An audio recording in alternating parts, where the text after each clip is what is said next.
Então, bem-vindos ao nosso treinamento em bioestatística. Eu vou conduzir a gente hoje aqui, o Flávio Gomes Camacho. Vamos lá. Bioestatística. Qual o significado dessa palavra, desse termo, bioestatística? Ele deveria do grego, aonde estatística é a ciência que utiliza as teorias probabilísticas para explicar a frequência de ocorrência de eventos, tanto em estudos observacionais quanto experimentais, para a gente modelar a aleatoriedade e a incerteza, de forma a estimar ou a possibilitar a prevenção de fenômenos futuros. Aí a gente tem algumas palavras-chave. Estatística é o estado, é uma função matemática. Ela quer modelar o quê? Aleatoriedade e incerteza. Tudo que a gente faz na vida tem uma incerteza. Se a gente consegue medir a incerteza, numeralmente, com valores, valorar essa incerteza, a gente consegue tomar melhores decisões. Existe também a aleatoriedade, que é outro ato que acompanha a nossa sociedade, a natureza. Coisas aleatórias acontecem, coisas fora de propósito, que a gente não consegue prever. Então, se você não der nenhum antibiótico para um paciente, ele pode ficar curado. E se você der, não garante que ele vai ser curado. Existe um caso aleatório dele ficar curado mesmo sem remédio. Ou de com remédio não se. Então, são fatos que estão além da nossa compreensão, da nossa decisão. A estatística tenta minimizar, tenta controlar, tenta entender esses fatores aleatórios, tenta entender essas incertezas. Ter certeza que se você der um antibiótico, o cara vai ficar curado? Não, você não tem certeza. Existe uma margem de certeza aí. Ali, a estatística vem para isso, entender o estado da coisa. Estatística quer dizer estado. E associado à estatística, a gente tem bio, ou seja, às vezes esse nome, bio, vida, estatística, estado, pode nos passar um conceito às vezes errado. Não existe uma estatística específica para seres vivos. Não. Existe só uma estatística. A estatística é um ramo da matemática. Que eu posso aplicar ela à física quântica, para ver qual é a probabilidade de um elétron estar numa parte do espaço. Eu posso usar a estatística no mercado financeiro para prever se uma ação vai subir ou vai descer. Eu posso usar a estatística, essas ferramentas matemáticas, em qualquer ramo da ciência. A estatística não vê ramo de ciência. A estatística não vê se ela está sendo usada para biologia, para física, para química, matemática, para história. Não. A estatística vai prever, vai analisar, vai modelar matematicamente qualquer tipo de evento. Quando a gente fala em bioestatística, é a estatística aplicada à vida, aplicada aos fenômenos dos seres vivos. Então, nada mais é do que, não é que existe uma estatística especial para seres vivos. Não existe. Nenhuma das regras do que a gente estuda aqui é específico para a bioestatística. Não existe. Tudo é estatística aplicada a seres vivos. Eu posso aplicar ela a veículos, eu posso aplicar ela a mercado financeiro, eu posso aplicar ela em vários cenários. Qualquer local que eu tenha incerteza e aleatoriedade, esses dois são são as duas palavras-chave para a gente entender. Se eu tenho incerteza e tenho aleatoriedade, eu consigo botar estatística nesse momento. Flávio, Oi. boa tarde. Você está projetando, não está aparecendo nada para gente. Não está aparecendo? Para mim, não. Para o José falou que também não. Então, pera aí, que foi bom você ter avisado. Como eu não estou vendo a face de vocês, ainda bem que você avisou, hein?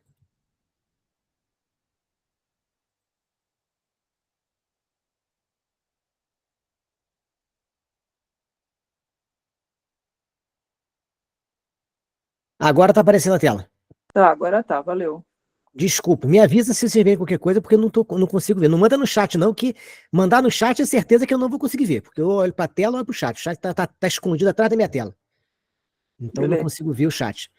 E se quiserem perguntar qualquer coisa, perguntem na hora, em tempo real também. Não tem problema, não. Não precisa esperar o final, esperar para perguntar, não. Pode interromper se quiser.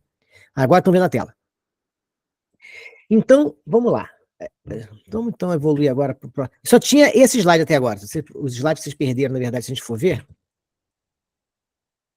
Deixa eu voltar aqui. Na verdade, só o primeiro slide, que é o título, e aí a gente vê aqui bioestatística, o estado, o que é bio. Então, estávamos no primeiro slide ainda, não houve uma perda significativa de conteúdo, não. Mas vamos tentar, então, evoluir um pouco mais. A estatística. Então, a estatística, a gente viu que é um ramo de grande importância da matemática, desenvolvendo técnicas como que eu posso coletar dados, essencial numa pesquisa de qualquer tipo de pesquisa. Como é que eu consigo organizar esses dados coletados? Por isso que a gente estuda tabelas também dentro de estatística. Como eu posso interpretar esses dados? Como eu posso analisar e como eu posso representar os dados? Por isso que a gente tem vários segmentos, onde a gente aprende a fazer gráficos, tabelas, pizzas e outros tipos de representações. Ela não é apenas. Para mim, analisar os dados, os números, o cérebro humano não tem capacidade de lidar com números de forma muito eficiente. Mas ele tem uma grande capacidade de lidar com imagens. Então, quando eu transformo os números num gráfico, transformo os números numa imagem visual, eu consigo dali pegar as informações e tirar deduções e armazenar melhor na mente. Quando eu tenho só uma planilha cheia de números, aquilo não me traz muita informação. Então, também é importante a gente conseguir transformar o que a gente chama de números em informação. O uso da matemática para tomar decisões vem acompanhando nossa história desde o início das grandes civilizações. Com o passar do tempo, foram criados vários métodos para facilitar esse processo. Então, a matemática é uma ferramenta para nos ajudar a tomar decisões. A estatística é apenas um ramo que também nos ajuda a tomar decisões. Essa estatística pode ser dividida em estudo da coleta dos dados, como coletar os dados de forma correta, de forma adequada, de forma a terem significância, em que conhecemos os princípios da área. Para isso, você tem que entender que dado é aquele, da onde ele vem, o que ele representa. Então, você tem que ter, a estatística está muito associada à finalidade e ao que fisicamente aquele dado representa. É uma medida de temperatura, é uma medida de quantidade de pacientes, o que ele representa exatamente. O conceito dele é importante na hora de você fazer a amostragem. Outro item importante é a população, as variáveis e tipos de variáveis. A estatística também estuda a análise desses dados. Então, ela coleta, a primeira coisa que ela faz, coletar os dados. Segunda coisa, analisar esses dados. Terceira coisa, representar esses dados. E quarta coisa, interpretar. Então, ela vai ter 4 finalidades: coletar, analisar, representar e interpretar. Representar é a expressão visual. Interpretar é tirar dali algum significado. Mas aí a gente fala em bioestatística. Essa bioestatística tornou-se uma disciplina essencial nas ciências da saúde, porque permite a análise de dados proveniente de experimentos biológicos, experimentos clínicos, experimentos epidemiológicos. O seu papel é fundamental para identificar padrões e fazer inferências que ajudam na tomada de decisões médicas, baseadas em evidências.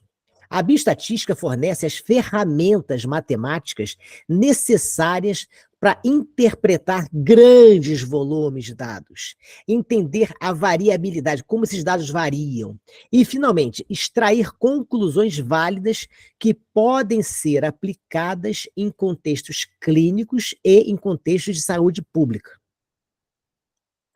Além de ser crucial na análise de dados, a bioestatística é indispensável no planejamento dos estudos. Ela permite estruturar investigações de forma que os resultados sejam precisos e confiáveis.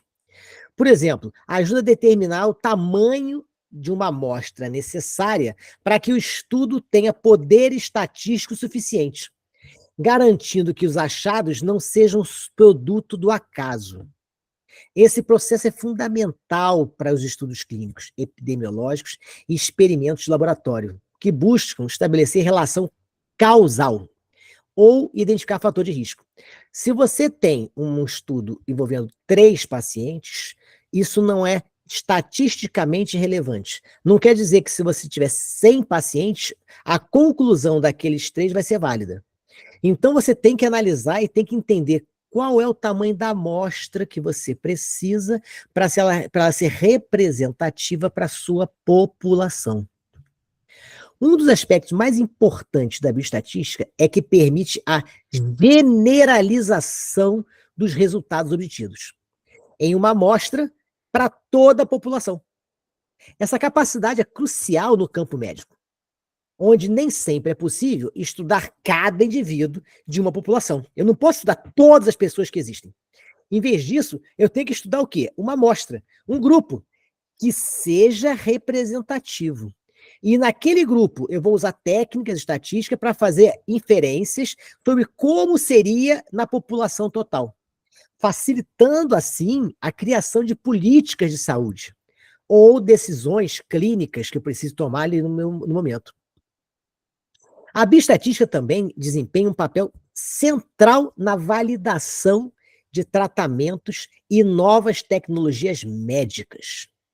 Com o uso de análises estatísticas, os pesquisadores podem determinar se uma intervenção é eficaz ou se um novo medicamento produz melhores resultados que um tratamento padrão. Essa abordagem, baseada em dados, garante que a prática médica seja sustentada por evidências sólidas, promovendo um cuidado mais seguro e eficaz para os pacientes. Conceitos básicos e definições. Na bioestatística, um dos conceitos mais fundamentais é o de variável. Uma variável é qualquer característica que pode variar entre um indivíduo de uma população ao longo do tempo. As variáveis podem ser quantitativas ou qualitativas. Isso é uma coisa que a gente vai trabalhar bastante hoje, as qualitativas e quantitativas. Dependendo delas serem numéricas, medidas numéricas seriam quantitativas. E qualitativas são aquelas que trazem uma qualidade, uma característica de um elemento, de acordo com algum tipo de atributo. As variáveis quantitativas, por exemplo, incluem a idade, pressão arterial, nível de colesterol. E o que é uma variável qualitativa? Sexo, masculino, feminino. Tipo de estado civil, casado, solteiro, viúvo. Tipo de tratamento, endovenoso, via oral. Isso seriam qualitativos. Um outro conceito-chave dentro da bioestatística é a população, que é, em estatística, isso vale para todas as estatísticas, que é o conjunto completo de indivíduos ou de objetos de interesse para o meu estudo. Então, a população de interesse, se eu estou pensando em homens, são somente os homens, as mulheres não fazem parte. Se a população é uma doença feminina, seriam somente as mulheres. Então, a população qual é o conjunto completo de indivíduos que têm interesse ou que são afetados pelo estudo. Então, dentro da população total, uma parte é homem, outra parte é mulher. Se o meu estudo é sobre ginecologia, somente vai fazer parte da minha população as mulheres do meu ambiente. Muitas vezes é impraticável ou impossível coletar dados de toda a população devido às limitações de tempo, recurso. Por isso, torna-se uma amostra. A gente toma uma amostra, que é o quê? É um conjunto, uma pequena parte que representa toda a população. Então, se eu quero fazer um estudo sobre alguma doença ginecológica, eu não posso pegar todas as mulheres do planeta. Eu tenho que pegar uma amostra, um grupo delas, para poder fazer o meu estudo. A seleção cuidadosa de uma amostra garante que o resultado do estudo possa ser extrapolado para a população em geral, o que é essencial para a pesquisa clínica e epidemiológica. Pegar amostras não significativas é uma das grandes falhas de todos os estudos estatísticos. Na análise estatística, é importante distinguir entre os termos parâmetro e estatística. Um parâmetro é uma medida que descreve uma característica de toda a população, com uma média de idade de uma população completa, por exemplo. Por outro lado, uma estatística é uma medida que descreve uma característica da amostra. Então, estatística é uma característica da amostra. Com a média de idade de indivíduo, por exemplo, selecionados. As estatísticas são usadas para estimar os parâmetros populacionais, permitindo que um pesquisador faça o quê? Inferência sobre a população. Finalmente, na bioestatística, a inferência estatística. O que seria inferência estatística? É um processo pelo qual a gente tira conclusões sobre uma população com base nos dados de uma amostra. Então, eu tenho o total, eu pego uma amostra, baseado nos dados dessa amostra, eu deduzo como é que vai se comportar toda a população. Esse processo envolve o uso de técnicas, como a estimativa, teste de hipótese. A estimativa busca aproximar os parâmetros populacionais com base nos dados amostrais, enquanto que o teste de hipóteses avalia se os resultados observados na minha amostra podem ser atribuídos ao acaso ou se refletem um efeito real da população. Se você pega uma única pessoa e não dá antibiótico para ela, e ela fica curada de uma infecção, você poderia deduzir, então antibiótico não serve para nada. Isso não é uma amostra significativa. Mas vamos ver os tipos de dados que a gente tem em estatística. Quais são as medidas que eu tenho descritivas? Na bioestatística, os dados são classificados principalmente em duas categorias, como eu falei, qualitativos e quantitativos. Os quantitativos vão representar uma quantidade, um número, sempre vão ser numéricos, sempre vão ser expressos numericamente. Então já está aí o macete. Como é que eu sei se uma variável é qualitativa ou quantitativa? Se for expresso através de um número, provavelmente ela é quantitativa. Altura, peso, nível de glicose no sangue. Dentro dos dados qualitativos, há uma subdivisão. Eu tenho os dados contínuos e os discretos. O que é um dado contínuo? Ele pode assumir qualquer valor dentro do intervalo, como, por exemplo, peso corporal em quilogramas, enquanto que os dados discretos podem assumir apenas alguns valores específicos, como, por exemplo, o número de filhos. Vamos então aos dados qualitativos. Por outro lado, os qualitativos conseguem descrever qualidades ou atributos que não podem ser medidos numericamente. Eu não posso medir sexo numericamente, ou é masculino ou é feminino. Esses dados são divididos em categorias que descrevem características, como o sexo, um tipo de doença, um grupo sanguíneo, O, AB. Muitas vezes, os dados qualitativos são agrupados em dados nominais, que não têm uma ordem natural. Por exemplo, o tipo sanguíneo é um exemplo disso. E dados ordinais, que possuem uma ordem ou uma hierarquia. Como assim uma hierarquia? Como estágios de uma doença.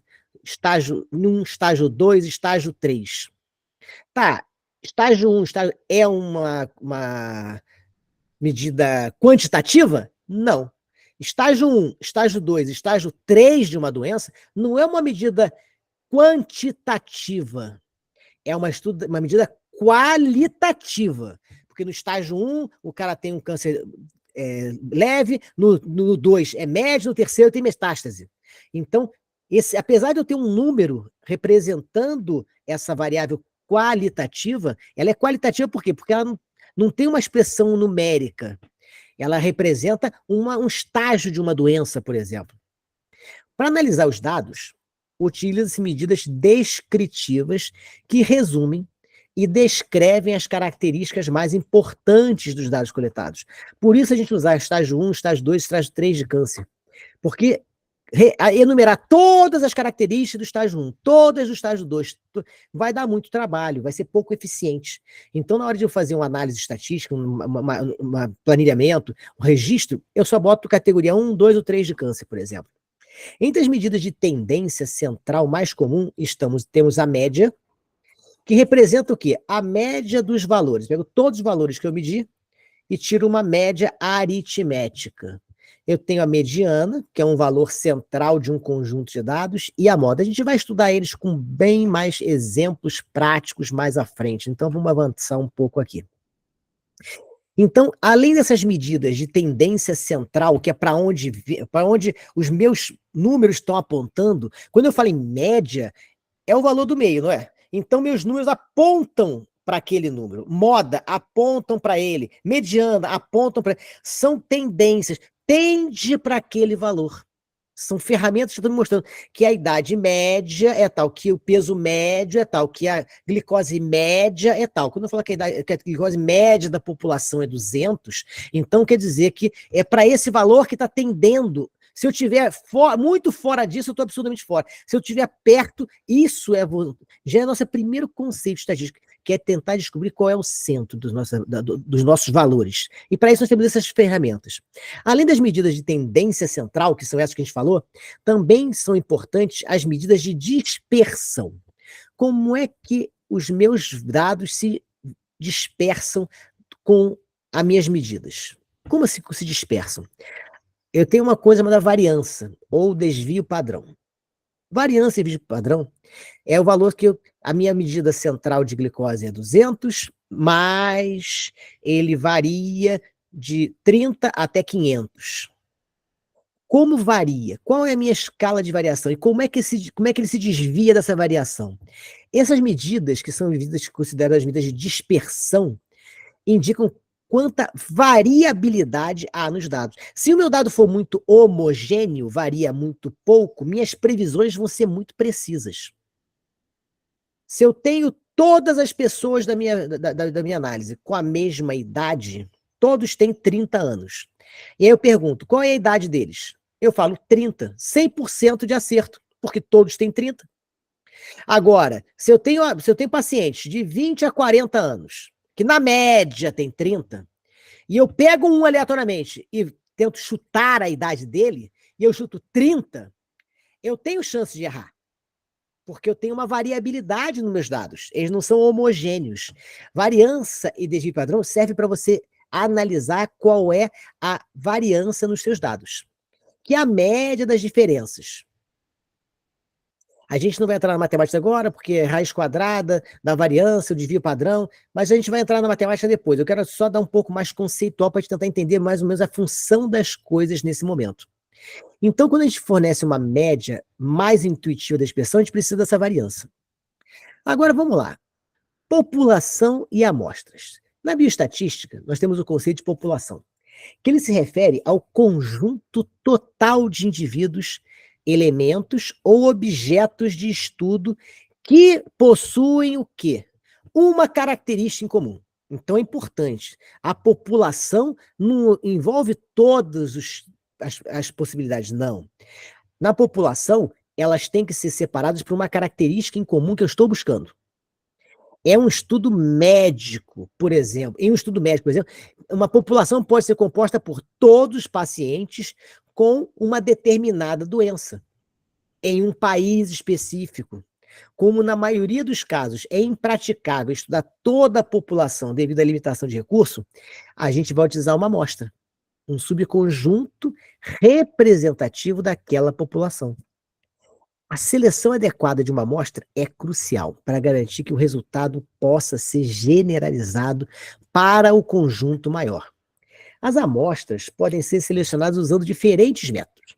Sempre o mais comum é uma amostra aleatória, onde eu pego todos os indivíduos da população que têm a mesma probabilidade de ser escolhido e seleciono eles. Esse tipo de amostragem minimiza o viés e aumenta a possibilidade de que a amostra seja representativa da população total.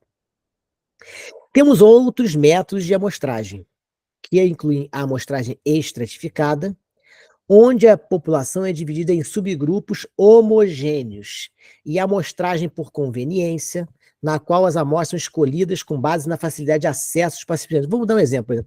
Quando eu pego uma amostra aleatória, e eu estou querendo estudar, por exemplo, sei lá, câncer de retina. Aí eu tenho lá no meu hospital 100 pacientes, mas eu não tenho recurso para estudar todos os 100 pacientes. Então eu decido que eu vou usar uma amostragem aleatória. Então eu decido que aleatoriamente vou selecionar 10 pacientes dos 100 que eu tenho no meu hospital para poder fazer um estudo qualquer. Só que, devido a essa amostra aleatória, eu vou ter uma chance em 100 de conseguir pegar um paciente ali daqueles 100. Só que a minha população não é homogênea. Como assim não é homogênea? Dos 100 pacientes que eu tenho com glaucoma lá, que eu estou estudando glaucoma, 70 são homens, 30 são mulheres. Se eu sortear aleatoriamente, eu vou ter estatisticamente 7 homens e 3 mulheres. Com isso, eu não vou poder generalizar a meu estudo para ambos os sexos, porque eu tenho muito mais homens do que mulheres na minha amostra de estudo. Por isso que a gente tem as amostras estratificadas, como eu falei. Ah, então eu tenho 100 pacientes, mas 70 são homens, 30 são mulheres. Então eu tenho que sortear 5 pacientes dentre os 70 homens, 5 pacientes dentre as 30 mulheres. E agora eu criei uma amostra de 10 pacientes representativa dos 100 e que respeita as características dos 100. E na hora que eu tiver um resultado, eu posso dizer que isso funciona para homens e para mulheres na mesma proporção. Então, isso é um exemplo de que nem sempre a amostra aleatória funciona. Por isso nós temos outros tipos de amostra, como eu comentei agora, das amostras estratificadas. A gente também vai, se tiver tempo, a gente vai estudar os tipos de amostragem, vantagens e desvantagens de cada um. Aí vamos lá. O tamanho da amostra também é um fator chave na bioestatística, pois influencia a precisão dos resultados. Se a amostra for muito pequena, pode não ser representativa da população. E os resultados podem ser enviesados. Por outro lado, uma amostra grande demais permite obter estimativas mais precisas. Lógico, quanto maior a minha amostra, mais preciso vai ser. Só que aumenta também o custo do meu estudo. Aumenta o poder, aumenta a precisão, mas aumenta o custo. O poder estatístico refere-se à capacidade que um estudo tem de detectar um efeito real, se ele existir. E um tamanho de amostra adequado é essencial para garantir a validade do estudo. A inferência estatística permite o quê? O que é inferência estatística? É a capacidade que eu tenho de realizar previsões, prever, tirar uma conclusão sobre a população baseado nos dados da minha amostra. Essa técnica inclui a estimativa de parâmetros que busca o quê? Inferir valores populacionais a partir dos dados das amostras. E fazer o teste das hipóteses, que determina se o resultado observado na amostra são suficientemente fortes para serem generalizados por toda a população.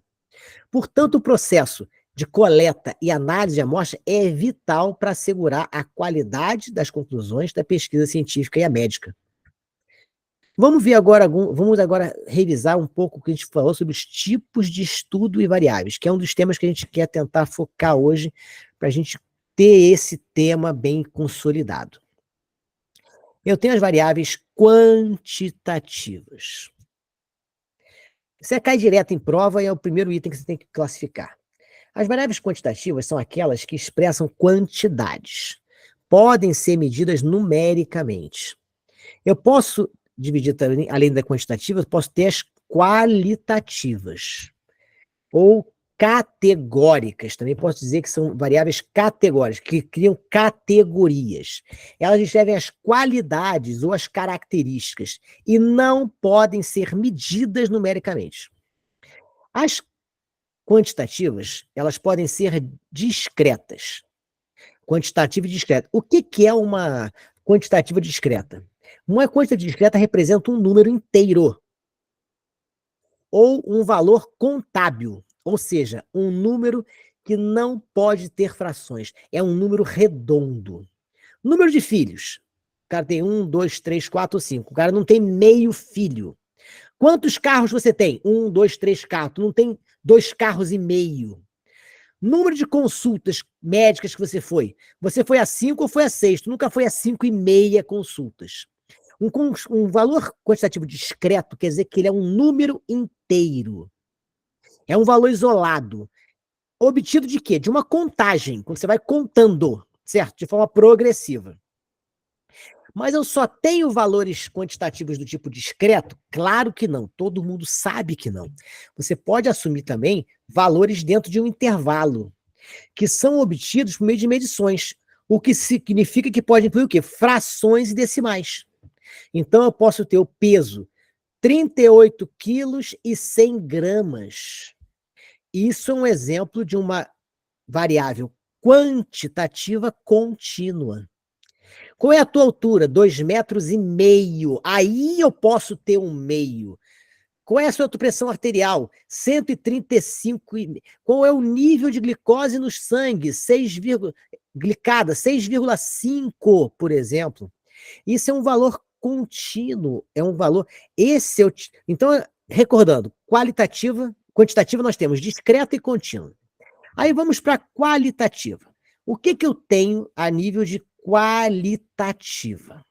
Qualitativa também pode ser dividida. Em quê? Nominal. O que é uma variável qualitativa nominal? Ela representa uma categoria, sem nenhum tipo de ordem ou hierarquia natural. Por exemplo, cor dos olhos, azul, verde, castanho. Não existe sequência, não existe ordem. Tipo sanguíneo, A, AB, O, também não tem uma sequência ou uma hierarquia. Gênero, masculino e feminino. Então, as qualitativas nominais são variáveis que apenas distinguem diferentes categorias, mas as categorias não têm relação entre si. Ser homem e mulher não tem relação entre si. Olho azul, verde, castanho não tem relação entre si. Eles não têm relação entre eles. Agora, eu posso ter também as qualitativas que chamam de ordinais. O que é uma variável qualitativa ordinal? É onde você tem uma hierarquia natural, onde você tem uma diferença entre as categorias que seja mensurável. Por exemplo, nível de escolaridade. Eu tenho pessoas com ensino médio, fundamental e superior. Existe uma hierarquia aqui. Superior vale mais que médio, que vale mais que fundamental. Fundamental tem menos anos que médio, que tem menos anos que superior. Isso aí, classificação de risco. Posso ter um risco baixo, médio ou alto. Então, os três estão relacionados. Os três têm uma relação entre eles, hierárquica. Não é numérica. Risco baixo, médio ou alto não tem um número. Mas eu sei que se tem o risco baixo é menos que o médio, que é menos que o alto. Então eu posso classificar numa ordem. Por isso que é ordinal. Eu posso botar em ordem. Existe uma ordem naquelas qualidades. Vamos então falar um pouco aqui, que eu estou cansado também dessas aulas totalmente expositivas. Eu fico falando aqui e ninguém responde nada. Então, eu acho que tem que criar um mecanismo aqui com um pouco de feedback. Eu não estou vendo vocês nem o chat, mas a gente vai tentar ver tipos de estudo. E eu quero que vocês tentem me ajudar agora e responder. Algum de vocês deve estar prestando atenção. A cor da pele de uma pessoa, ela é o quê? Qualitativa ou quantitativa? Qualitativa. Excelente. Nominal, discreta, contínua. Como é que é? Nominal. Exatamente. Próximo. O número de consultas médicas feitas por ano. por um associado de um plano de saúde. Isso é uma variável qualitativa ou quantitativa?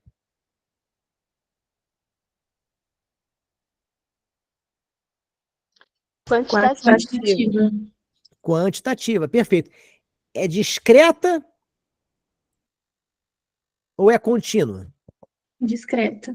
Discreta. Eu tenho uma consulta, 2, 3, 5, eu não tenho 1,5. Agora vamos lá. O teor de gordura, medido em gramas por 24 horas nas fezes das crianças de 1 a 3 anos de idade, isso é o quê? Isso vai ser uma variável. Qualitativa ou quantitativa? Qualitativo. Quantitativa. Quantitativa. Teor de gordura vai ser um número, vai ser tantos gramas, vai ser um número de gramas. Então, como é um número, vai ser quantitativa. E ele vai ser discreta ou contínua? Contínua. Contínua, porque 3,5 gramas, 2,4 gramas, não é um valor inteiro. Esse é um valor que vai vir quebrado. Então é contínuo. Vamos fazer só mais 3 aqui, só para que fica mais divertido se a gente conseguir interagir. E vendo que vocês compreenderam o conceito.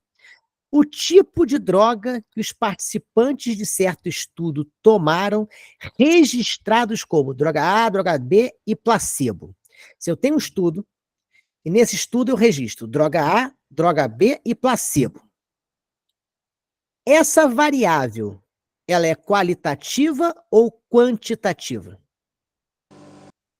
Qualitativa. Qualitativa, perfeito. Qualitativa, porque é um nome. Ela é nominal ou não?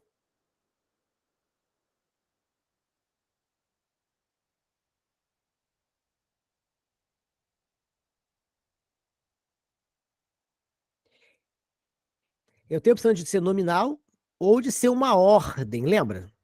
A qualitativa pode ser o nominal, onde um não tem nenhum vínculo com o outro, e eu tenho a de ordem, onde existe uma ordem entre aquelas qualidades. Droga A, B e placebo não tem nenhuma relação entre si.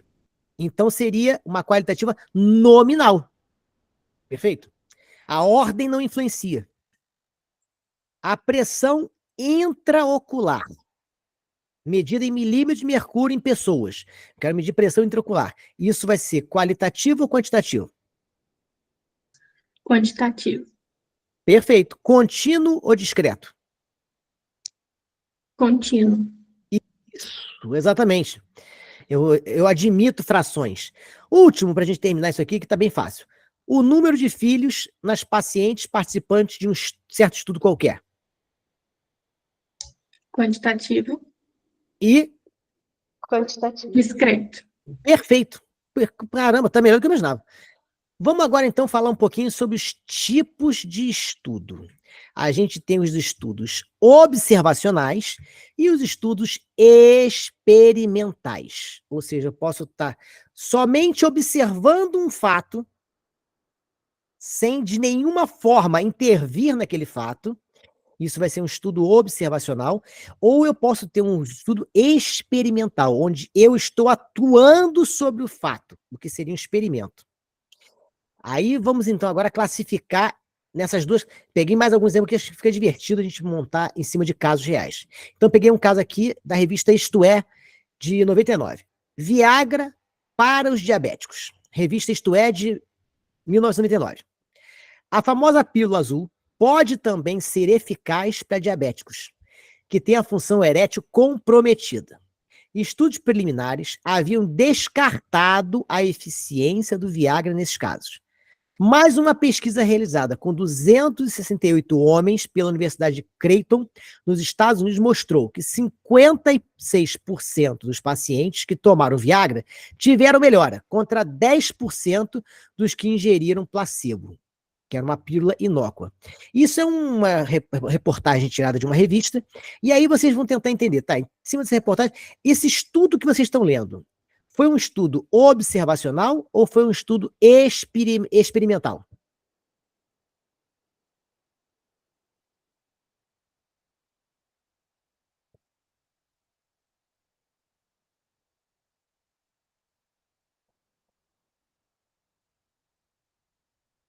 Experimental ou observacional? Você acha que o pesquisador está só observando o que está acontecendo ou ele está atuando? nesse texto. Experimental. Hã? Experimental. Onde é que a gente tem informação de que ele é experimental? Porque houve um placebo, uma pílula inócua que foi entregue para alguns pacientes. Isso mostra que houve uma intervenção sobre eles, perfeito? Para um grupo, eu dei o Viagra, para um outro grupo, eu dei uma pílula que não era Viagra, dizendo para ele que era Viagra. E eu comparei o resultado dos dois. Então, eu estou eu estou atuando sobre o projeto. O processo teve atuação do pesquisador. E 10% ingeriram placebo e tiveram ereção. Enquanto que 50% e 6% dos que tiveram Viagra também tiveram ereção. Então, você vê que o Viagra teve um efeito maior do que o placebo. Esse foi um estudo experimental. Agora, qual é a nossa variável? Qual é a variável que está sendo testada nesse estudo? O que nós estamos testando? Porque todo estudo busca estudar uma variável. Nesse exemplo aí, qual é a variável que a gente está pesquisando?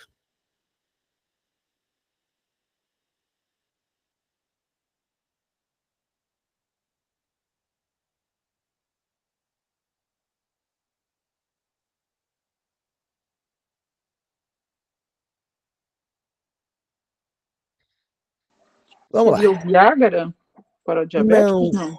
Não, você não está testando Viagra. A tua variável aí é justamente a disfunção erétil. Você está medindo a disfunção erétil entre dois grupos. Você tem um grupo, que é um grupo tratado com Viagra, e um outro grupo não tratado com Viagra, com placebo. E o que você mede aí é a disfunção erétil. Essa seria a variável que está sendo medida. Não é tomar ou não tomar Viagra. A tua variável aí é a disfunção. O que você quer verificar é: tem disfunção erétil resolvida ou não tem disfunção erétil resolvida? Ela melhora ou não melhora com Viagra? Esse seria. Pode ser, então, a eficácia, no caso, em relação ao Viagra. A gente vai falar sobre eficácia mais na frente. A gente não chegou nesse conceito ainda, mas é um conceito importante de epidemiologia, de bioestatística que a gente vai estudar, mas ainda não chegamos nesse conceito de eficácia. A gente vai ter mais exercício para poder, quando a gente for trabalhar esse conceito especificamente, perfeito? Mas sim, temos especificidade, temos eficácia, a gente vai ver esse conceito um pouquinho mais para frente. Aqui o que era legal vocês verem é qual é o tipo de estudo, qual a variável, certo? E qual é o grupo. Eu tenho dois grupos. Um formado de pacientes que tomam Viagra e um outro grupo formado de pacientes que não tomam Viagra. Por que esses dois grupos? Porque eu tenho que ter um grupo de controle. O grupo que não toma Viagra é o que a gente chama de grupo controle, para validar os dados do outro grupo. Vamos ver um outro exemplo? Um outro caso clínicozinho aqui, uma outra reportagem. A gente vê uma reportagem, tenta ler e tenta tirar dela essas informações de bioestatísticas. Vamos observar a imagem de animais fofinhos pode aumentar a produtividade, diz um estudo da Veja, grande revista científica, Veja Online, 2012. Então, filhotes de cães e gatos são kawaii. Kawaii é uma palavra japonesa, que pode ser traduzida em português como aquilo que é fofinho. E tudo aquilo que é fofinho produz sentimentos positivos nas pessoas. Mas qual a influência dessas boas sensações no comportamento humano? Então, os cientistas pediram a estudantes da universidade que realizassem 3 atividades que envolviam concentração. A cada exercício, os participantes eram divididos em duas equipes. Uma delas observava, antes do início da tarefa, um conjunto de fotografia de filhotes de cães e gatos. Aos demais, eram entregues fotografias neutras. Em todos os casos, os alunos que viram imagens do tipo kawaii tiveram melhor desempenho do que os seus colegas. Essa é uma reportagem que saiu lá na Veja, mas referenciando um artigo da PLOS One, que é um jornal científico. Esse estudo, ele era observacional ou era experimental?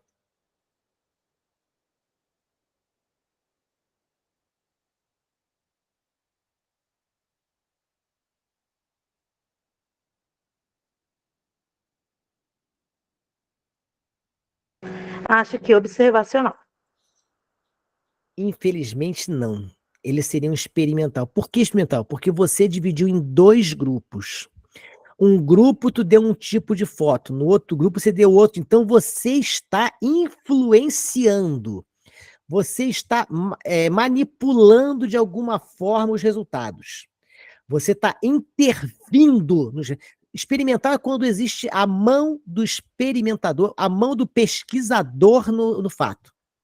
Observacional é quando o pesquisador em nenhum momento tentou botar a mão. Nenhum momento ele interviu no que está acontecendo. Ele deixou a natureza correr de forma natural, sem nenhum tipo de intervenção.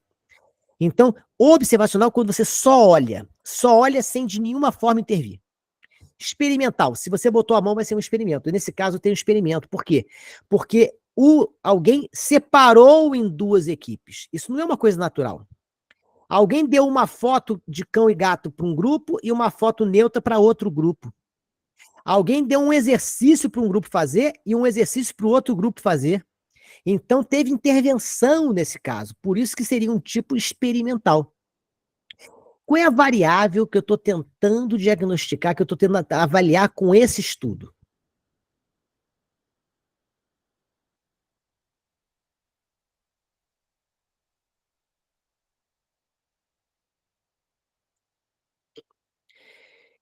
E quais são os dois grupos que eu tenho? Eu sempre vou ter um grupo controle. Eu vou ter um grupo controle, onde eu estou, a minha variável não está sendo não está atuando, e eu tenho um grupo de tratamento, que é onde a minha variável está sendo aplicada. Então, esses são dois conceitos básicos também. Eu sempre, em pesquisa estatística, eu tenho que ter um grupo de controle e um grupo de tratamento, um grupo de validação. No grupo de tratamento, eu aplico a minha variável. No grupo controle, eu não aplico a minha variável, para verificar se aquela variável mudou ou não o comportamento dos dois grupos. Se ela é representativa ou não. Nesse exemplo aqui, eu tenho dois grupos. Um grupo, primeiro eu tenho uma variável. Qual é a minha variável? É saber o desempenho dos alunos perante uma foto. Se uma foto muda ou não o desempenho dos alunos. Então, eu quero medir o desempenho deles. Eu estou medindo o desempenho, isso é o que eu estou medindo. E o que eu estou medindo? Baseado em quê? Em alguma variável. Qual é a variável que eu coloquei? Olhar foto de filhote de gatinho, foto de filhote de cachorrinho. Então, se o cara olha... Aí eu criei dois grupos. Um grupo eu mostrei foto de cachorrinho e foto de gatinho. E apliquei o meu teste. Testei o desempenho deles. No outro grupo, que é o de controle, eu não dei a foto de cachorrinho e de gatinho. Dei uma foto neutra. E apliquei o teste. E observei que, se você vê foto de gatinho e de cachorrinho, isso é estudo real. Esses estudos são reais, não são fictícios, não são fake, não. Eu trouxe realmente estudos reais para a gente poder simplesmente exemplificar e praticar um pouco. Vamos ver um outro. Alerta de pele. Revista Isto É, de 99. Quem já teve câncer de pele deve redobrar os cuidados para não ser vítima de um outro tipo de tumor. Um estudo publicado no Jornal da Associação Médica Americana revelou que aqueles que tiveram câncer dermatológico estão 25% a 30% mais propensos a desenvolver um outro tipo de câncer até 12 anos depois de se terem curado. Acredita-se que o tumor de pele aumente a suscetibilidade geral do organismo a novos episódios da doença. Vamos lá. Esse estudo foi um estudo observacional ou experimental? Observacional. Perfeito. Eu só estou observando, só estou olhando. Estou olhando as pessoas que têm câncer, analisei elas, eu vi quantos voltaram a ter câncer em 12 anos e vi a porcentagem dele. Eu não mexi nenhuma variável, eu não criei nenhuma variável, eu não atuei sobre nenhuma variável. Eu estou só observando. Perfeito, você observou, é um estudo puramente observacional. E qual é a variável que eu estou medindo nesse meu estudo? Apesar de ser um estudo, tem uma variável. Eu não tô, o que eu estou medindo nesse estudo?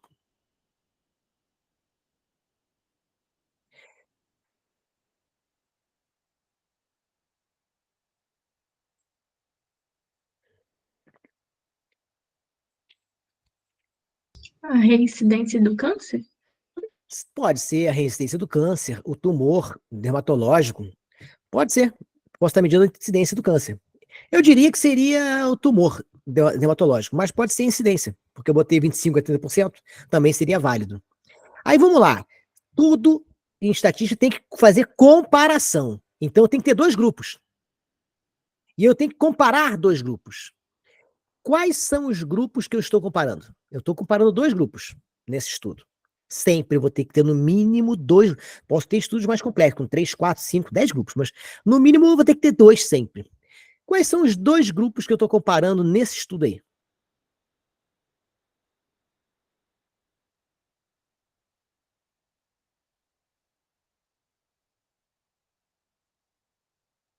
Pessoas que já tiveram câncer, pessoas que não tiveram câncer. Exato, perfeito, perfeito. Pena que eu não sei teu nome e não consigo ver você, mas perfeito. Exatamente. Você está comparando pessoas que tiveram câncer com quem não tiveram câncer. Dois grupos. Grupo que teve câncer e grupo que não teve câncer. O conceito é exatamente esse. Vamos lá. Outro exemplo.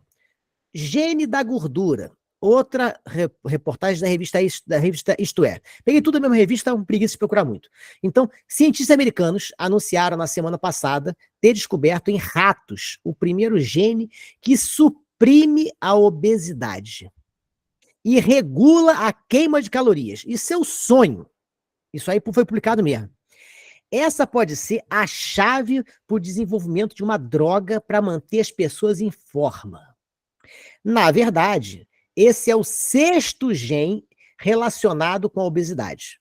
Mas, de acordo com os pesquisadores, é o primeiro que age no metabolismo e consegue gastar energia. Então, eles submeteram 2 grupos de ratos a testes com alimentos gordurosos. Aqueles com uma mutação nesse gene não ganharam peso, enquanto que os normais engordaram. Esse aqui é bem difícil, esse caso aqui. Certo? Esse aqui não é um dos mais fáceis, não. Mas vamos lá. Deu para entender. Eu tinha um grupo de pesquisadores, acha que descobriu um gene responsável por engordar em ratos, e aí ele pegou, viu que o rato, pegou 2 grupos de rato, um grupo tinha o gene e o outro não tinha o gene. E aí ele pegou e deu comida gordurosa para os dois, um ficou gordo e o outro não. Então aquele cara, aquele gene fez a diferença. Esse estudo, ele é experimental ou observacional? Experimental. Alguém acha que é observacional? Vamos experimentar. Eu acho. Vamos lá. Pelo texto que está aí, você não tem como saber se ele é experimental ou se ele é observacional. Por que você não tem como saber? Porque você não sabe se o gene foi inserido pelo pesquisador. Então, o pesquisador pegou o gene, inseriu num rato e testou, ou o gene já estava naquele rato e ele só testou o rato. Se o gene já estava no rato, se eu já tinha 2 populações de rato, uma que tinha o gene e outra que não tinha, mas o gene já é natural daquela espécie de rato, eu só estou observando. Agora, se eu inseri o gene no rato e fiz o teste, aí seria experimental. Não dá pelo texto para você saber se é experimental ou observacional. Mas nesse caso, como formou 2 grupos de ratos e para um deu comida, para o outro deu, essa divisão não é uma atuação do investigador? Nesse caso, não. Por quê? Porque não tem nenhuma variável que o investigador tem inserido. Só vai ser experimental se o investigador mexe nas variáveis. Ele dá a mesma comida igual para os 2 grupos de rato, não é uma intervenção dele. Ele não interviu, ele não mudou a natureza, ele não mudou a realidade. O experimental, de alguma forma, o investigador tem que mudar a realidade, tem que atuar sobre a realidade, atuar manipulando os dados. Ali não. Se ele pegou 2 populações de ratos normais, que já existem, então ele pegou um rato, por exemplo, de esgoto, e pegou um hamster da casa da filha dele. Ele só pegou os 2 ratos, que já existem. Um rato ele deu comida com gordura, e o outro também deu comida com gordura. Ele mudou alguma coisa? Não. Aí ele percebeu que um rato engordou e o outro não. Ele só está observando aqueles 2 ratos. Concorda? O resultado daquele 2 ratos sobre a comida, mas é a mesma comida para os 2 ratos. Então vai ser uma observação. Se ele pega 2 ratos de laboratório, desenvolve um gene artificial pega aquele gene, insere num dos ratos, aí sim, ele está intervindo, ele está modificando alguma coisa da natureza. Ele está pegando um objeto, está mudando alguma coisa dele. E aí, para aquele que ele mudou, ele testa dando a comida igual para os dois ratos. E um engorda, outro não. Então ele vê que aquele gene que ele inseriu, e aí foi um experimento realmente. Seria um tipo de estudo experimental. Esse aqui é um tema bem... Eu botei porque eu achei que era bem legal, porque como eu vi que não tinha uma definição, ele não dizia de onde vem o gene, ele não dizia se o gene tinha sido inserido pelo experimentador ou se ele já existia na natureza, se já era um tipo de rato que ele viu lá que era sempre magrinho, que nunca engordava, ele percebeu que dentro de um monte de rato tem uns grupos lá que nunca engorda, nunca engorda, nunca engorda. Pô, cara, esse cara aqui nunca engordou. E esses aqui sempre engordam. Por que será? Vou testar os dois. Aí pega os dois, separa, dá comida para os dois e vê que esse aqui continua engordando. Aí ele pega um e analisa o gene dele e vê que esse cara tem um gene diferente do outro. E aí ele associa que aquele gene deve ser a causa daquele ratinho não engordar. Ele só está observando. Ele não está intervindo. Não está modificando. Não sei se ficou claro a diferença de experimental e observador. Esse aqui é um caso que achei que dava pra gente discutir mais. Ficaria mais divertido, que a gente tinha mais elementos para poder brincar com eles. É, sim, e mesmo porque essa mutação também, né? É aquilo que você falou, ela foi provocada ou já ocorria naturalmente, né? Como que eles sabem? Se ela já ocorreu naturalmente, ocorreu porque na natureza existe mutação. Isso faz parte da Sim. natureza. Então foi observacional. Ele observou uma Podia ser mutação que a colocado. natureza criou. Agora, se ele criou a mutação, se ele promoveu a mutação, aí é experimental. Foi um experimento dele que gerou aquela mutação. Por isso que não dá para dizer se é experimental ou se é observação só lendo esse texto. Faltou esse detalhe para a gente poder entender uma coisa ou outra. E ele comparou dois grupos. Um grupo do rato que tinha um gene com um rato que não tinha aquele gene. Vamos ver outro exemplo. Colesterol na medida. Mais uma reportagem da revista Isto É, do mesmo dia. Níveis muito baixos de colesterol podem ser prejudiciais, afirma um estudo divulgado semana passada pelo Congresso da American Heart Association. A pesquisa comparou 714 vítimas de derrame com 3.743 pessoas saudáveis. Quem tinha colesterol acima de 280 estava 2 vezes mais suscetível a sofrer derrame isquêmico, bloqueio de um vaso sanguíneo. Aqueles com colesterol abaixo de 180 estavam 2 vezes mais propensos a ter derrame hemorrágico. Eu trouxe isso porque a gente comentou hoje mais cedo, comentei com vocês, sobre a hipertensão, sobre o colesterol, sobre diabetes, no curso de epidemiologia, onde a gente estava falando lá sobre os riscos de derrame, onde tinha o AVC cerebral, né, que é a segunda causa de morte no mundo, e o AVC ele tem a versão dele isquêmica e a versão dele hemorrágica. E eu comentei sobre essa parte de... Então, essa reportagem é uma reportagem que reforça isso. Mas vamos ler de novo, que isso aqui é interessante, porque isso aqui traz uns temas bem legais. Vamos lá. Colesterol na medida. Ou seja, o colesterol tem que estar na medida. Por quê?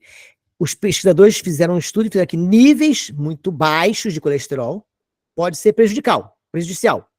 Então, colesterol baixo é prejudicial, afirma o estudo, divulgado pela Associação Americana do Coração. Ele pegou 714 vítimas de derrame, com 3.700 pessoas saudáveis, e aí pegou quem tinha colesterol acima de 280, colesterol alto, lembrando que 200 seria o valor ideal, então colesterol acima de 280, tinha 2 vezes mais chance de ter um derrame isquêmico. Ou seja, o bloqueio, o fechamento de um vaso sanguíneo. Então, colesterol alto causa derrame isquêmico, fechamento e bloqueio no vaso. E quem tem colesterol baixo, abaixo de 180, tinha 2 vezes mais chance de ter um derrame hemorrágico. Ou seja, eu tenho um vazamento de sangue do meu vaso. Então eu podia ter colesterol alto, eu tenho um estreitamento do vaso. Colesterol baixo, eu tenho vazamento de sangue. Eu posso ter um derrame hemorrágico. Explica-se, o colesterol ajuda na estrutura da veia, evita que elas se rompam. Então, o ideal do colesterol é manter um nível médio, 200. Colesterol alto e colesterol baixo, ambos aumentam em 2 vezes a chance de você ter um derrame isquêmico ou hemorrágico. Esse tipo de estudo, ele foi observacional ou foi experimental? Observacional. Observacional, perfeito. Eu só estou observando, só estou registrando as informações, certo? Aí, para esse também tem um negócio legal que eu posso falar com vocês. Vamos lá. Qual é a variável que eu tenho aqui? Qual seria a minha variável que está sendo testada aqui? Nesse estudo. Essa também não é uma resposta óbvia, não. Também é mais...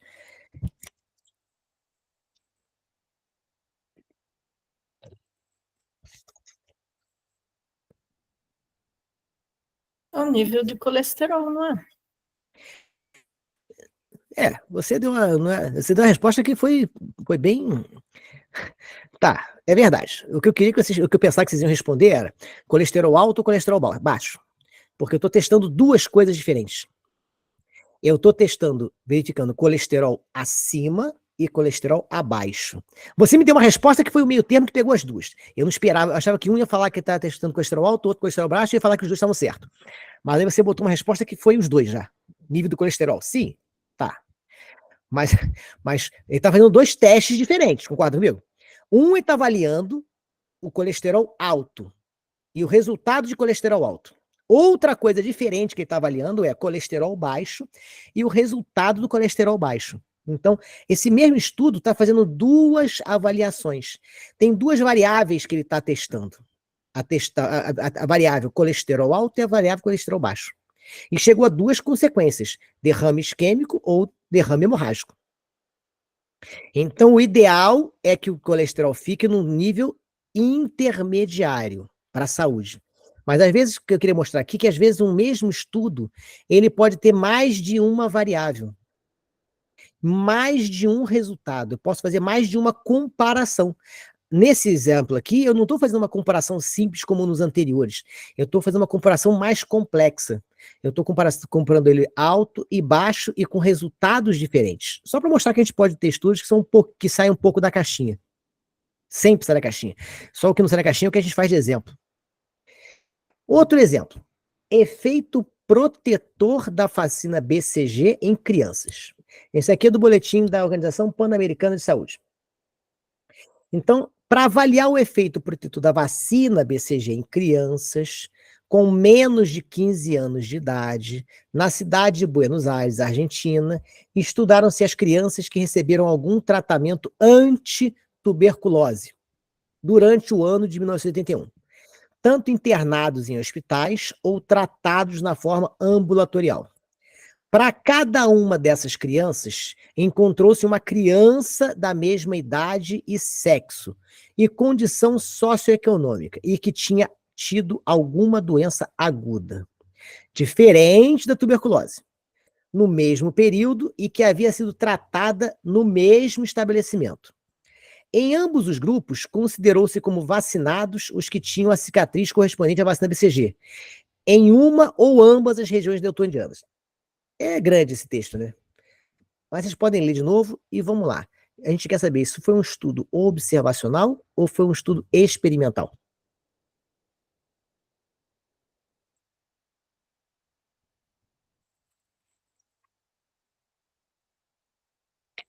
Experimental, eu acho.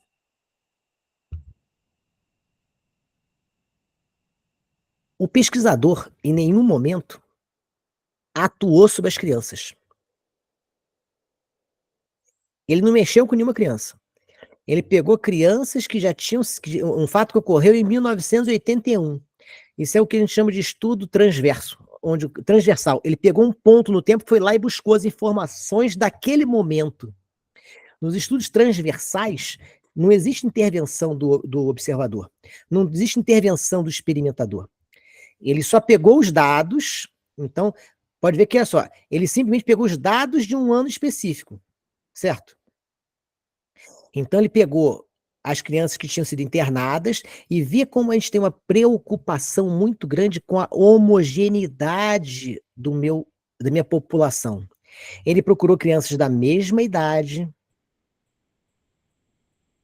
mesmo sexo, mesma condição socioeconômica, que tinham alguma doença aguda, diferente da tuberculose. Ele queria comparar dois grupos, a criança com tuberculose com a criança sem tuberculose. A criança que recebeu o BCG com a que não recebeu o BCG. Tratadas no mesmo estabelecimento. Quanto mais homogêneo é o grupo, os dois grupos, melhor.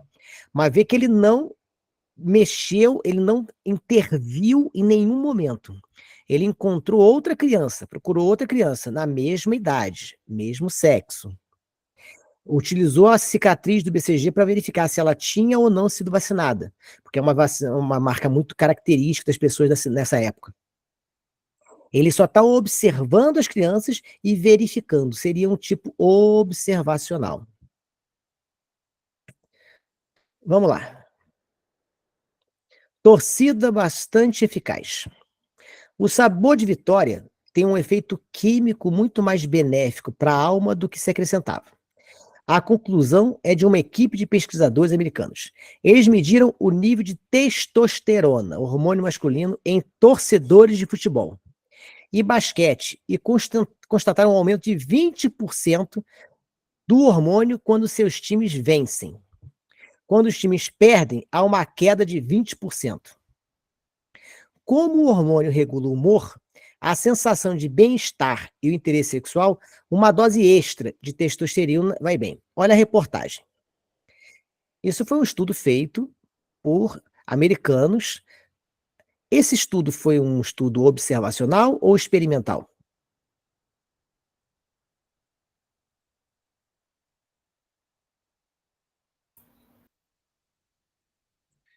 Observacional. Sim. Ele só está observando, está medindo os torcedores, dois grupos, aqueles que ganharam, aqueles que perderam.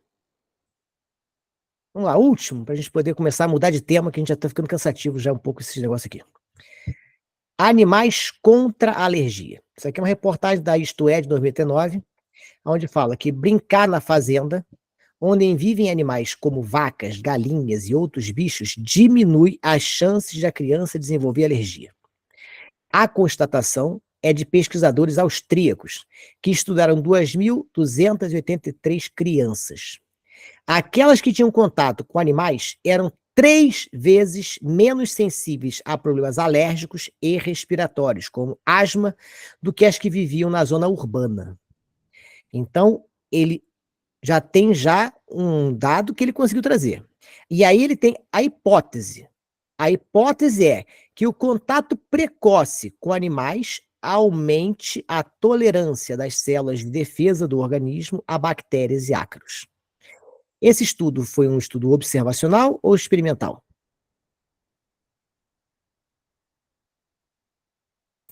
Observacional. Observacional. E baseado na observação dele, ele pode formular uma hipótese. Essa é a função da estatística. É você, baseado naquela observação, gerar uma hipótese.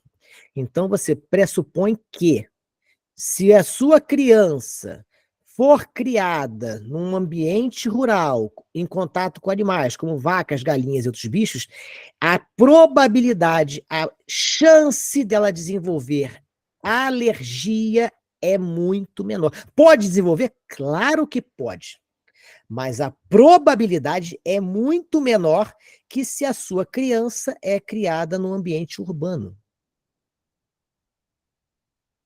Esse estudo foi baseado em 2.283 crianças. Tem um N, ou seja, uma amostra bem grande.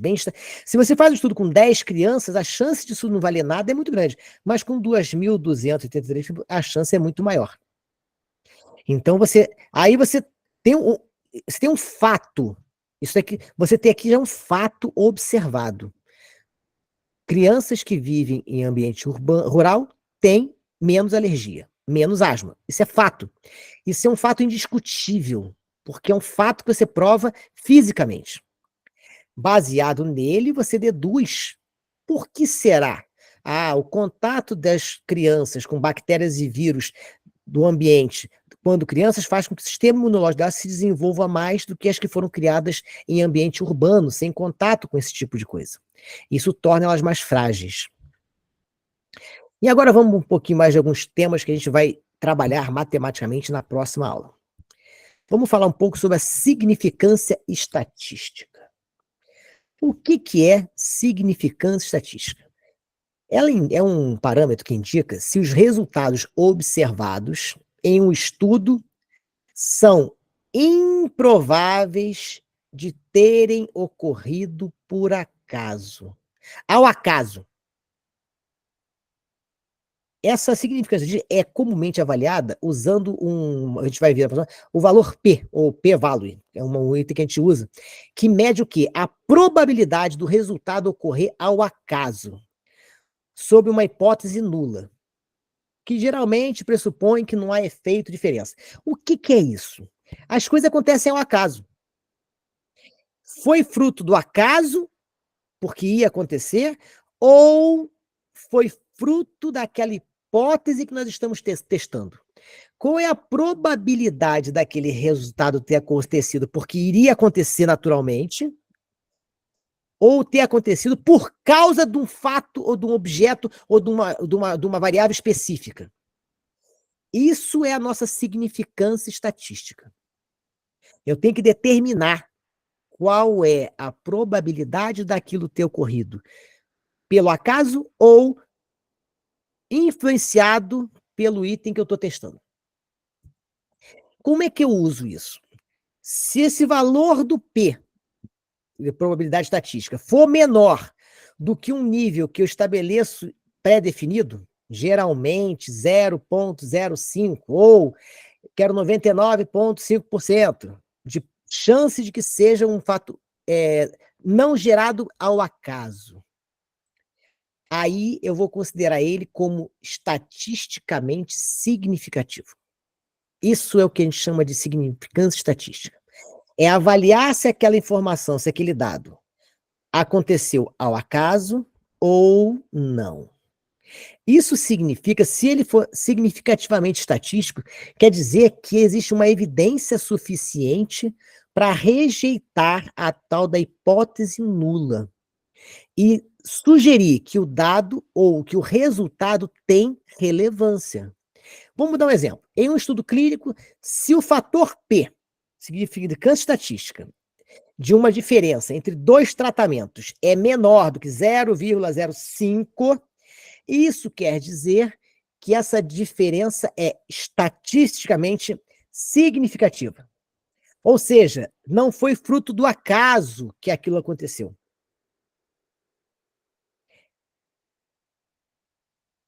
É o caso que a gente viu ali, por exemplo, do Viagra. 10% com placebo deu certo. 56% com Viagra teve ereção. Essa diferença é muito grande. Muito grande. Ela é estatisticamente significativa. E a gente consegue testar isso. E aí, para testar, a gente vai ter que ver, que a gente tem que pegar o número de amostra, o universo amostral, a gente vê como é que a gente calcula isso. Mas o importante é, nesse momento, a gente entender os conceitos. Para a próxima aula, a gente vai ver como é que a gente calcula isso aqui, mas é muito fácil. Outro conceito que a gente tem que ter é o tamanho do efeito. Mas o que é o tamanho do efeito? Mesmo que um resultado seja estatisticamente significativo, então a gente fez o teste P, ele é significativo, o tamanho do efeito, ou magnitude do efeito, mede a relevância prática desse resultado.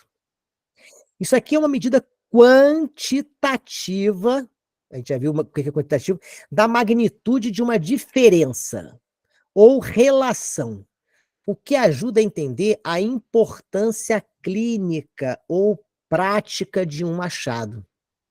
Se eu tenho uma diferença, um tamanho de efeito pequeno, ele vai ter baixo valor. Um tamanho de efeito grande vai ter um valor maior. Como é que eu vou usar isso? O tamanho do efeito é avaliado por várias medidas, como a diferença média, o coeficiente de correlação, aí tem o odds rate, o risco relativo, mas vamos lá. Vamos tentar entender. Se eu tenho naquele nosso exemplo lá, um estudo de um efeito de um novo medicamento. E eu tenho um tamanho de efeito grande, como uma redução de 50% no risco da doença. Isso sugere que o medicamento tem relevância clínica significativa. Se eu tenho um tamanho de efeito pequeno, isso quer dizer que isso não tem relevância clínica. Vamos voltar para o nosso exemplo do Viagra. Se 10% das pessoas que não tomaram Viagra tiveram ereção, e 15% dos que tomaram Viagra tiveram ereção, e eu faço o teste P e provo que aqueles 15% mostram que é uma melhora, é estatisticamente relevante, mas qual é o tamanho do meu efeito? Pequeno. Se você não toma Viagra, 10% vai ter ereção. Se você toma, 15%. Ou seja, a significativa clínica, a relevância clínica é pequena. Então não basta que ele seja estatisticamente relevante, quando a gente pensa no fato, na bioestatística. Ele tem que ter um tamanho do efeito. Ele tem que surtir um efeito significativo. Se o medicamento que eu estou testando reduz em 5% comparado com o medicamento padrão, ele não vai ter relevância clínica significativa. Isso é o que a gente chamaria de tamanho do efeito, que a gente mede também. Outro parâmetro interessante, importante, são os intervalos de confiança. É o quê? É um intervalo que dá uma estimativa do intervalo de valores dentro do qual o parâmetro populacional real, ou seja, onde que se encontra o meu valor, com o nível de confiança. E aí eu vou ter que estabelecer também uma coisa chamada nível de confiança. Então, o intervalo de confiança está associado a um outro conceito que é nível de confiança. Então, se eu tenho uma população de pacientes que vão de 20 a 50 anos, na média eles têm 30. Se eu pegar um cara dali do meio, qual é a chance dele ter 30 anos? Eu tenho que estabelecer de quanto? 30 anos mais ou menos 5, mais ou menos 8. E aí eu vou ter que dizer que 95%, depois eu vou mostrar uma curva de Gauss na próxima aula, e aí fica mais fácil a gente entender o que são esses intervalos de confiança. O que é o intervalo de 95%, o que é o intervalo de 90%. Na curva de Gauss fica muito visível isso, Mas como é que a gente usa esse intervalo de confiança? É para a gente saber de quanto o intervalo de confiança estreito indica muita precisão.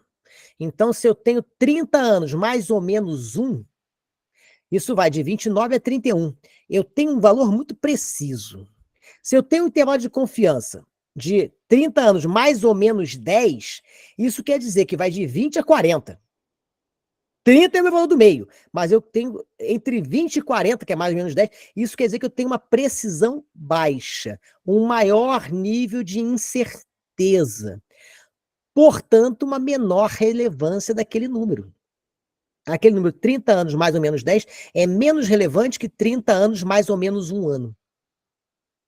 O meu intervalo de confiança vai ser menor. Num eu tenho intervalo de 1 ano, no outro eu tenho intervalo de 10 anos. Num estudo clínico, por exemplo, se o índice de confiança, intervalo de confiança, para uma diferença foi de 2 a 5, podemos dizer que 95% da confiança é verdadeira. Vamos ver outro tema. O poder estatístico. Poder estatístico, ele diz o quê? Qual é a probabilidade de detectar um efeito real, se ele existir, em um estudo. O poder estatístico está relacionado ao tamanho da amostra e à magnitude do efeito. Como é que eu uso esse poder estatístico?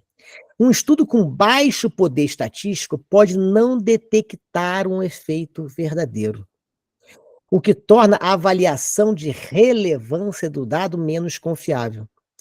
Idealmente, um estudo deve ter um poder estatístico suficiente, 80% ou mais, para minimizar o risco de falsos negativos, de não detectar um efeito que realmente existe. Se eu faço um ensaio clínico e tiver uma amostra muito pequena, pode ser difícil detectar a relevância de um novo tratamento. mesmo que ele tenha um impacto considerável. Eu testei o tratamento em 10 pessoas. 10 pessoas, o poder estatístico é mínimo, pequeno demais. A chance de alguma coisa não ter sido testada, não funcionar naquele universo pequenininho é muito grande. Então, o impacto daquilo é muito baixo. Eu tenho um N maior, meu poder estatístico aumenta. Se em vez de 10 pacientes eu testar em 1000 pacientes, eu estou aumentando o poder estatístico. Eu estou aumentando a relevância daquele poder. Então, quando eu tenho um estudo feito em pequena escala, ele tem um poder estatístico pequeno, porque com N baixo, a gente tem um poder estatístico baixo. Quando a gente tem um N grande, o N máximo seria toda a população. Agora, outro parâmetro, isso aqui a gente pode pensar já nos nossos estudos de biociência, é a importância clínica ou importância prática. Nem sempre a relevância estatística implica em relevância prática. Um dado pode ser estatisticamente significativo, mas clinicamente irrelevante. Especialmente se a diferença for pequena demais para ter um impacto real na prática clínica ou no manejo de um paciente. A relevância clínica deve ser avaliada com base no tamanho do efeito e no impacto real que o dado tem na tomada de decisão ou na qualidade de vida do paciente. Isso é especialmente importante em estudos de saúde, onde resultados estatisticamente significativos podem não justificar mudança de tratamento, se os efeitos forem muito pequenos. Uma redução de 2 milímetros de mercúrio na pressão arterial pode ser estatisticamente significativo. Matematicamente é significativo. Só que ela não tem nenhuma relevância clínica que justifique a adoção de um novo medicamento mais caro, por exemplo. Então, você tem que analisar a importância clínica e prática daquele estudo. Às vezes, somente a matemática não vai te ajudar. Matematicamente, você vai provar que aquele medicamento é melhor, que aquele medicamento melhorou em 2 milímetros de mercúrio a pressão do seu paciente, só que ele custa 10 vezes mais caro. Isso é estatisticamente válido? Não tem importância clínica, não vai ter importância prática isso. Mesmo que você consiga botar uma estatística lá, botar um gráfico e dizer que aquele teu medicamento é melhor. Ele reduziu 2 milímetros de mercúrio a pressão do teu paciente em relação ao remédio padrão do mercado, que é muito barato. Eu posso fazer o ajuste para variáveis de confusão. O que é uma variável de confusão? Variáveis de confusão são fatores que podem influenciar a relação entre as minhas variáveis de interesse. Nós nunca temos uma variável só. Tu tem várias variáveis. O mundo é multifatorial. Então, eu tenho a variável minha de interesse e tenho variáveis que tumultuam o meu processo, ou variáveis de confusão. Se eu não conseguir atuar sobre essas variáveis de confusão, não conseguir controlar elas vão distorcer os resultados e a relevância dos meus dados. Então, quando eu faço uma análise estatística, eu tenho que usar técnicas. E algumas técnicas a gente vai ver aqui, uma regressão linear, uma regressão múltipla, para poder ajustar o resultado para esses fatores. Isso ajuda você a isolar o verdadeiro efeito da variável de interesse, garantindo que aquele dado avaliado tenha relevância real e não esteja sendo influenciado por outras variáveis que não te interessam. Você faz uma dieta no paciente e dá um remédio para ele, foi a dieta ou foi o remédio que causou a perda de peso? Então, você não pode usar 2 vezes a mesma. Você tem que ajustar a tua variável para evitar variáveis de confusão. Se você quer baixar o peso do paciente e quer fazer dieta e dar um remédio, você criou uma variável de confusão, porque você não sabe se foi o remédio ou se foi a dieta que reduziu o peso do paciente. Você viu que você vai provar que teve um efeito benéfico, você baixou o peso, mas você não sabe quem foi. Então você tem que pegar, existem ferramentas estatísticas que você pode usar para tentar separar, mesmo que você faça isso, faça 2 intervenções simultâneas, você consegue separar as duas. Em muitos casos a gente consegue matematicamente separar as duas. Infelizmente, acho que a gente não vai estar no escopo nosso conseguir chegar nesse ponto matemático, mas é bom saber que é possível. Mas que isso seria o que você faria, ajustar variáveis de confusão. Se você não consegue trabalhar elas, você retira elas, tenta evitar. Vou fazer só dieta. Fiz a dieta. Não baixou peso, dou remédio. Baixou peso, então era o remédio. Fiz a dieta, baixou peso, então não vou nem dar o remédio. Não adianta dar o remédio, porque vai continuar baixando de peso. Então, em um estudo que avalia o efeito de um exercício na redução da doença cardíaca, o ajuste para fatores como idade e dieta é importante para garantir que o efeito do exercício não seja confundido com esses fatores, como a dieta ou com a idade. Eu estou fazendo exercício, mas o cara é muito jovem. Eu estou fazendo exercício, mas o cara é muito velho. Então, eu tenho uma variável que está atuando sobre aquilo ali. É uma variável de confusão, que a gente tem que analisar. E a gente tem o quê? O teste de hipóteses. O teste de hipótese envolve a formulação de uma hipótese nula. Geralmente, não há um efeito de diferença. É uma hipótese alternativa, que existe um efeito ou diferença. Basicamente, a estatística avalia se os dados fornecem evidência suficiente para rejeitar aquela hipótese. Então, se os resultados do teste da hipótese indicar rejeição, eu posso descartar aquilo. Com base em quê? Naquele teste P, no valor P baixo. Então, a gente pode dizer que qual é a relevância daquilo. Num contexto clínico, é o tamanho do efeito também deve ser levado em consideração. Resumindo o que a gente falou nesses itens que a gente vai ver eles na prática na próxima aula, eu tenho a significância estatística, que é o quê? Avaliar o resultado se são ou não obra do acaso. A gente usa o valor P para isso. Tamanho do efeito, mede a magnitude da diferença em relação observada. O intervalo de confiança, que mostra a precisão da minha estimativa. Eu tenho poder estatístico, que indica a probabilidade de detectar um efeito real, o tamanho da minha amostra. A importância clínica, que avalia se o efeito observado tem relevância prática ou se tem impacto na saúde do meu paciente. Um ajuste para a variável de confusão, que garante que o resultado reflete o efeito da variável de meu interesse. Que aquele resultado ali é resultado daquela variável que eu estou querendo validar. E eu tenho o teste de hipótese que avalia se os dados são suficientes para rejeitar uma hipótese. Essas técnicas ajudam a interpretar e dar significado e relevância para um dado em um estudo de bioestatística. Obrigado. Já estou seco. Deixa eu agora trazer de volta para cá vocês. Ver se alguém sobreviveu. Eu já estou exausto. Vou passar aqui através do chat uma lista de exercícios para vocês fazerem. Vejam se conseguem ler. Eu vou resolver ela na próxima aula. Alguns dos exercícios vocês já conseguem resolver. Os que não conseguirem, eu vou resolver na próxima aula. Mas é uma maneira de vocês usarem esse tempo que ainda tem para poder praticar um pouco isso. Alguém tenta abrir o link para ver se esse link abre que eu mandei para vocês ou não. Por favor.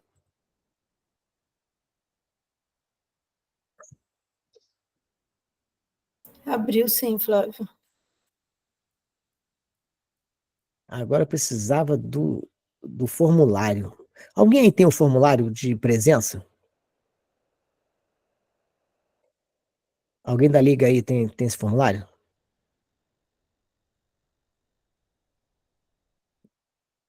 Eu não estou achando aqui no meu WhatsApp o Jorge ter mandado aí para mim, não.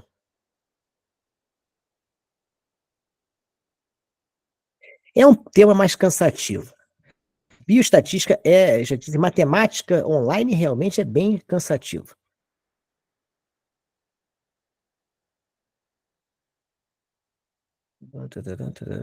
Cadê? Olha, eu não estou encontrando aqui o link do formulário de presença. Hein?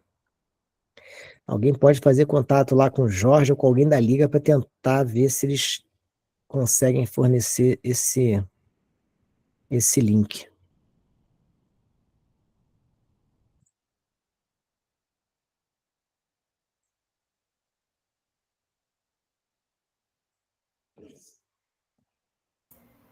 Ô, Flávio, você tinha mandado esse de check-out do curso de bioestatística, você mandou de manhã.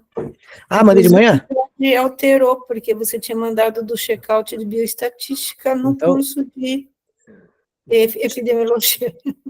Deixa eu só ver aqui então que deve estar no link aqui. Então deixa eu procurar aqui no link do Jorge. Ele mandou isso 11h30 da noite. Eu não tinha... Ah, não, cadê? Só um instante que eu estou procurando ele aqui.